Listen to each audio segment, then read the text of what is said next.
Good morning to all the students of B.Ed first year who have selected Hindi as a third subject. C7A P/SS02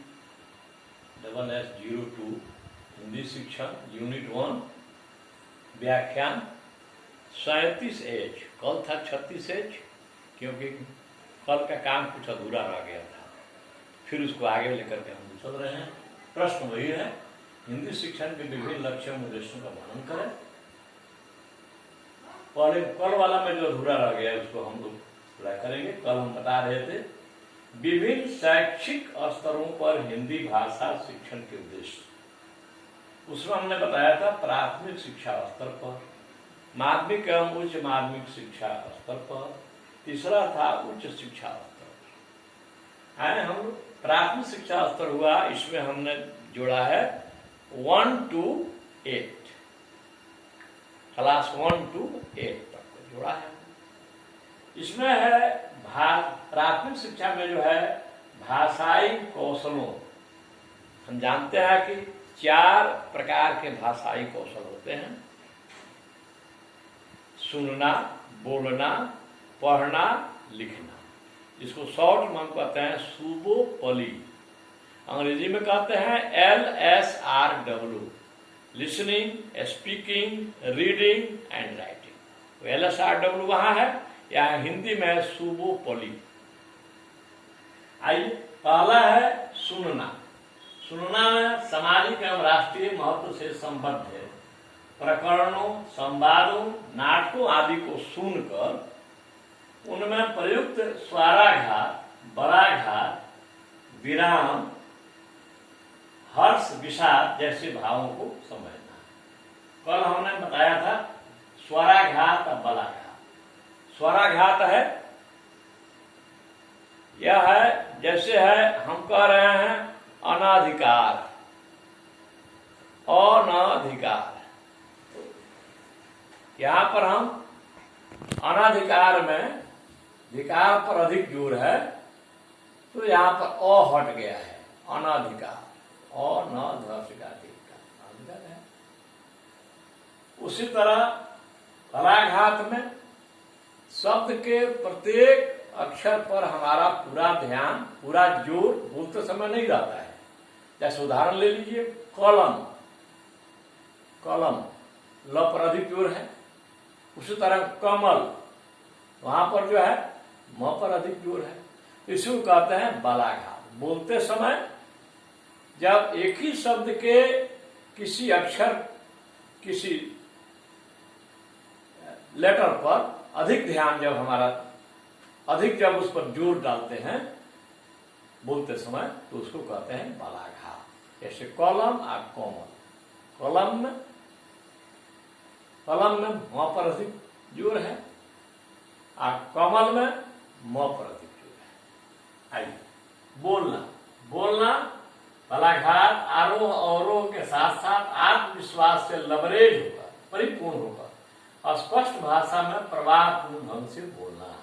आरोह अवरोह होता है, जैसे संगीत गाने वाले जो हैं जब अपने लय में रहते हैं तो वे ऊपर की ओर चढ़ते हैं और फिर धीरे धीरे नीचे की ओर उतरते हैं। यही है आरोह। आरोह माने ऊपर चढ़ना, अवरोह माने नीचे उतरना।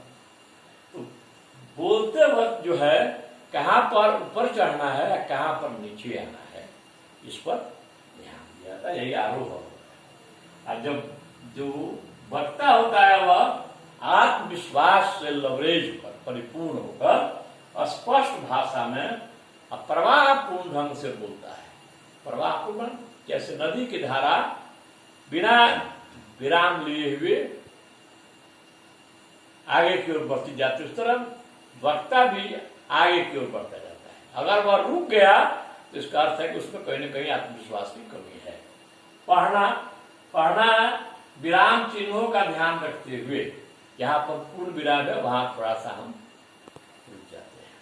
तो विराम चिन्हों का ध्यान रखते हुए उचित आरोह अवरोह का साथ अर्थ ग्रहण करते हुए पढ़ना। इस पर पढ़ना पर हम अलग से भी चर्चा करेंगे। तो पढ़ना वह प्रक्रिया है जिसमें पाठक ग्रहण करते हुए जब उसको पढ़ता है तो उसको कहते हैं पढ़ना। लिखना शुद्ध भाषा में क्रमबद्धता से लिखना और शुद्ध वर्तनी एवं विराम चिन्हों का प्रयोग करना। आयु माध्यमिक एवं उच्च माध्यमिक शिक्षा स्तर यह है वर्ग 9 से लेकर 12 तक इसमें आता है। माध्यमिक उच्च माध्यमिक में उच्चरित भाषा को स्पष्ट रूप से सुनना और समझना, भाषा का उच्चारण शुद्ध कर सके। तीसरा है अच्छी गति से स्वस्वर तथा मौन वाचन करना। अपठित अवतरण, जिस अवतरण को विद्यार्थी ने कभी नहीं देखा है पढ़ा है उसको अपठित अवतरण कहते हैं। तो उस अवतरण को शब्द को उसकी सहायता से पढ़कर अपनी समझ बना सके। पांचवा है शुद्ध हिंदी में किसी सरल विषय पर अपने विचार व्यक्त कर सके, लिख सके। आगे उच्च शिक्षा स्तर पर यह है डिग्री कॉलेज स्तर। इसमें है बोली गई भाषा को, कोई बोल रहा है तो उस भाषा को ठीक समझ बना सके, समझ सके। शुद्ध भाषा में बात, शुद्ध भाषा कहेंगे, भाषा शुद्ध अशुद्ध नहीं होती है। मानक जो हिंदी है जिसमें व्याकरण के नियमों पर विशेष जोर दिया जाता है उसी को शुद्ध भाषा के रूप में जाना जाता है। भाषा कोई भी शुद्ध अशुद्ध नहीं होती है ना। तो मानक भाषा, शुद्ध भाषा मतलब मानक भाषा, स्टैंडर्ड लैंग्वेज में व्याकरण सहित भाषा में बच्चे बातचीत कर सके। स्वस्वर वाचन, वाचन करते समय मुंह से आवाज निकले। मौन वाचन, वाचन करते समय मुंह से कोई शब्द नहीं निकले, कोई आवाज नहीं निकले, बच्चे वाचन कर सके। वर्णनात्मक तथा सूचनात्मक सामग्री का संक्षेपीकरण, ऐसे हम संक्षेपण करेंगे, कैसे हम किसी अवतरण को दिए गए मूल अवतरण का 1/3 भाग जो है उसको हम संक्षेप में करते हैं। तीसरा, पांचवा है किसी सामान्य विषय पर अपना विचार शुद्ध तथा सरल भाषा में जो सुनने वाले के लिए भी आसान हो बच्चे दे सके। आइए कल वाला अधूरा था उसको हमने पूरा किया। आज वाला में आइए प्रथम भाषा के रूप में हिंदी शिक्षण के उद्देश्य। पहला है व्यक्तित्व का विकास। बच्चों का चाहे किसी भी व्यक्ति का अपना एक व्यक्तित्व होता है जिसमें उसके शारीरिक, मानसिक सब प्रकार के पक्ष आते हैं, बौद्धिक, तार्किक। दूसरा है संप्रेषण की कुशलता का विकास। बच्चे अपनी बात को दूसरे के समक्ष सहज भाषा में, सहज भाव में व्यक्त कर सके और दूसरे की भाषा को भी, दूसरे के वक्तव्य को भी समझ सके, है ना, और फिर उसका उत्तर दे सके। यही संप्रेषण है। संप्रेषण में वक्ता, श्रोता, सामग्री, ये सब आते हैं। बीच में है सुनना, बोलना के बीच में क्या होता है, समझना होता है। अगर कोई सही बात बोल ही रहा है हम उस पर ध्यान नहीं दिया, नहीं सुन पाए तो हमारा उत्तर भी जो है गलत हो जाएगा और वहां हमारा संप्रेषण जो है बाधित हो गया, असफल हो गया। जैसे कोई अगर आलू के खेत में है, आलू, एक बार एक आदमी आलू कोड़ रहा था, जगदीशपुर साइड की बात है, तो एक आदमी राही जा रहा था। वह पूछा कि भाई अरे राज कितनी दूर और है? तो आलू कोड़ने वाला बताया बड़का बैठल बा। यानी उसने जो कहा उसको अब नहीं सुना, नहीं समझ सका, इसीलिए उसका जो है उत्तर गलत हो गया और वहां संप्रेषण भी फेल कर गया, असफल हो गया।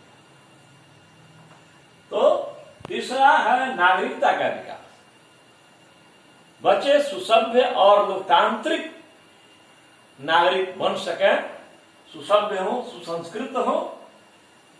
हिंदी शिक्षण का यही उद्देश्य है। जीविकोपार्जन की क्षमता का विकास। बच्चे पढ़ लिख करके अपना जीविकोपार्जन कर सकें, यही हिंदी शिक्षण की विषय है। नेक्स्ट, सांस्कृतिक चेतना का विकास। इसमें है सांस्कृतिक चेतना का विकास। संस्कृति जो है, जो एक व्यक्ति है वह उसकी संस्कृति है, और जो व्यक्ति के पास पहले से आ रहा है वह उसकी सभ्यता है। तो बच्चे सुसंस्कृत हों, उनमें दया, सहानुभूति, परोपकार इत्यादि की भावना हो, है ना, तो इसको कहेंगे सांस्कृतिक चेतना का विकास। सौंदर्य बोध एवं रसानुभूति का विकास। साहित्य में बहुत सारे रस होते हैं, 9 रस की चर्चा की गई है। तो साहित्य अध्ययन से उनमें रस का अनुभूति करने का विकास कहता है। सृजनात्मक प्रतिभा का विकास, उनमें जो है कुछ लिखने की, सृजन करने की, रचना करने की भावना हो। अब द्वितीय भाषा के रूप में हिंदी शिक्षण का उद्देश्य, वो प्रथम भाषा कहते हैं उस भाषा को जिस भाषा में, जो भाषा बच्चा अपने मातृ पक्ष से, अपनी माता जी से सीखता है, जो भाषा बच्चा अपनी माता जी से सीखता है, अपने परिवार के अन्य सदस्यों से सीखता है, उसके लिए कोई कलम कॉपी स्कूल की आवश्यकता नहीं पड़ती है, उसी को प्रथम भाषा कहते हैं। इसको मातृभाषा भी कहते हैं। प्रथम भाषा ही मातृभाषा होती है, कहीं कहीं थोड़ा सा अंतर होता है, ठीक है। द्वितीय भाषा, जिस भाषा को सीखने के लिए व्यक्ति को कॉपी, कलम, पुस्तक, विद्यालय की आवश्यकता पड़ती है, वही द्वितीय भाषा कहलाती है। तो हिंदी कहीं कहीं द्वितीय भाषा भी है, जैसे पूर्वांचल के राज्यों में, है ना, दक्षिण भारत के राज्यों में, वहां पर हिंदी द्वितीय भाषा, क्योंकि वहां पर स्कूल में सिखाई जाती है। इसमें है उद्देश्य में हिंदी शिक्षण के उद्देश्य द्वितीय भाषा के रूप में भाषा प्रयोग में कुशलता है, अन्य भाषा भाषा के साथ कुशलता पूर्वक समायोजन, अन्य भाषा भाषा के साथ विचार विनिमय, बहुभाषिकता से ज्ञान भंडार का विस्तार। बहुभाषिकता करता है, एक से अधिक भाषाओं को जानने वाले को बहुभाषी कहा जाता है। इतर भाषा भाषी से सांस्कृतिक मेल मिलाप, इतर भाषा भाषी समाज के आदर्शों, चिंतन धाराओं से लाभान्वित होकर अपने व्यक्तित्व का परिमार्जन, अपनी प्रथम भाषा के साहित्य तथा द्वितीय भाषा के साहित्य का तुलनात्मक अध्ययन छात्र कर पाता है। अपनी व्यावसायिक कुशलता क्षेत्र का विस्तार करना, द्वितीय भाषा के प्रदेशों के राजनीतिक पक्ष का अध्ययन। अब आइए तृतीय भाषा के रूप में हिंदी शिक्षण, इसको विदेशी भाषा भी कहते हैं। जो दूसरे देश से आकर के अपने देश में बस जाते हैं, उनको हिंदी जो है उनके लिए विदेशी भाषा हो जाती है। जैसे इसका उद्देश्य है जीविकोपार्जन हेतु उन्हें तैयार करना, दूसरे देश के लोगों के साथ सामाजिक सांस्कृतिक मेल मिलाप हेतु तैयार करना, किसी खास उद्देश्य प्राप्ति हेतु तैयार करना। तृतीय भाषा को विदेशी भाषा भी कहते हैं और प्रथम भाषा को मातृभाषा भी कहते हैं। इतना ध्यान रखिएगा बस।